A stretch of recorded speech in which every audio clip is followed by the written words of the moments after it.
and I want to talk with you today a little bit about what you should highlight when you go see your doctor. I read a lot of medical records here in the office, try to help people with a lot of their claims, and one thing that I see oftentimes is the doctor's recordings show that everything is normal, fine, when in reality, they're not fine or normal. The problem that we got to keep in mind is that when you go into the doctor for sinus congestion, they're going to note the complaint that you had, the sinus congestion, but they're not going to go through and address whether your knees hurt, your back hurts, what your neurological responses are.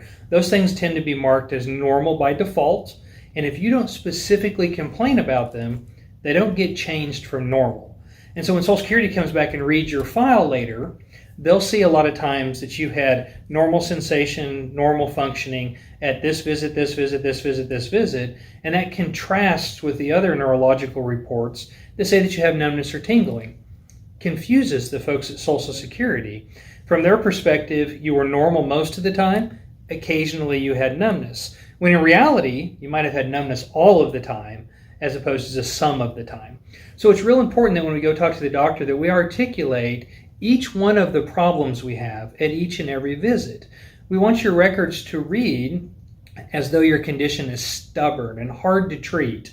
And the way that we do that is by being able to reflect each visit and show that you have these symptoms and that they're persistent and pervasive and you don't get a break from them.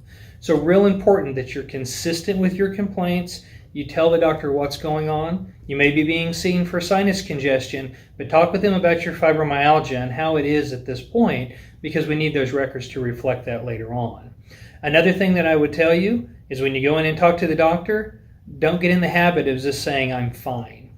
We're kind of conditioned when someone asks how you're doing, you say, I'm good, I'm fine. The doctor writes it in your record.